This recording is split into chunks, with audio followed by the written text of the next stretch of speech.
माघ शुक्ल एकादशी, इसके लिए चर्चा की गई भगवान से कि इसका नाम क्या है, इसको कैसे करना चाहिए, ये कृपा करके बताइए।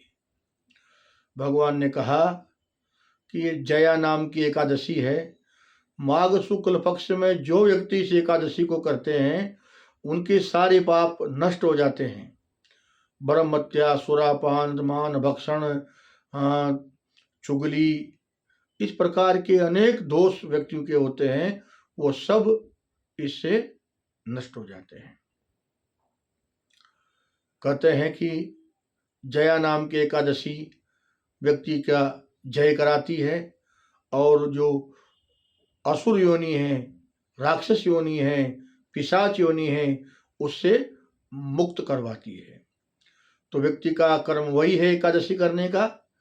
दशमी को व्रत करें, एकादशी को निराहार रहे, निराहार नहीं रह सकें एक समय कुछ फल वगैरह थोड़ा हो ले ले, दूध वगैरह, और 12 में पारायण करें।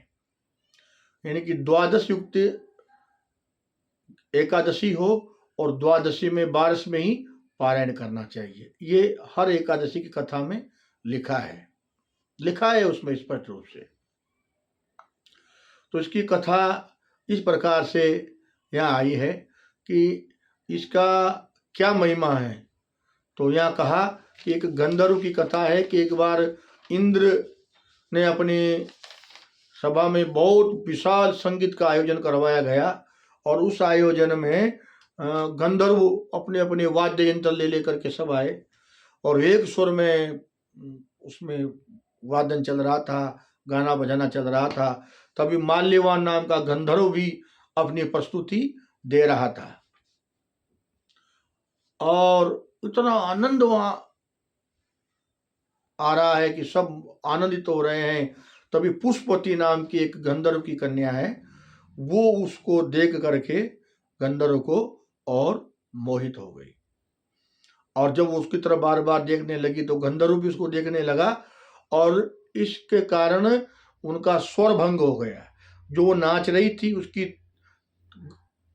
कदम गलत पड़ने लगे और जो वो तबला बजा रहा था या जो वाद्य बजा रहा था माल्यवान, उसका भी वो स्वर भंग हो गया और वो ताल सही नहीं बजी। तब इंद्र समझ गया, अरे तुम यहाँ जो व्यक्ति अपने कर्म के समय अपने कर्म को सही निष्ठा से नहीं करता, वो व्यक्ति देवता या गंधर्व होने के योग्य नहीं है।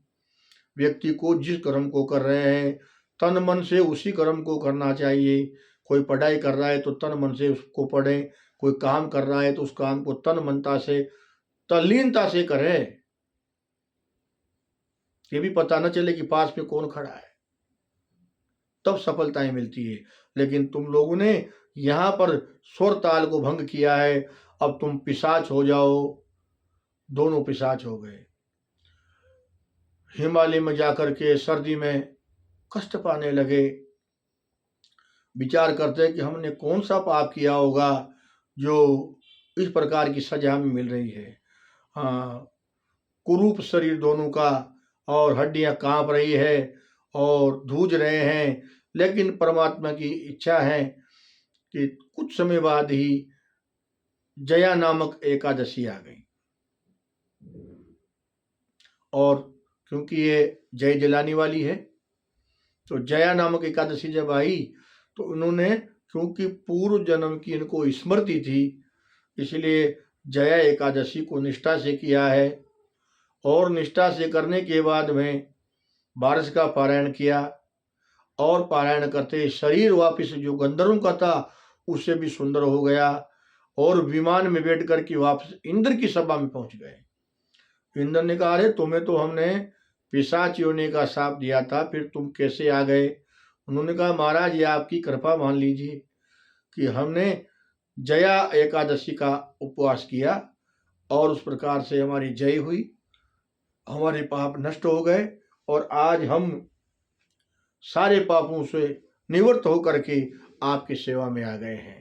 तो इंद्र ने कहा, जाओ वापस अपना कार्य करो, लेकिन अब ऐसी गलती कभी भी मत करना तो ये जया एकादशी का प्रभाव है, महत्व है, जो आपको यहाँ बताया गया।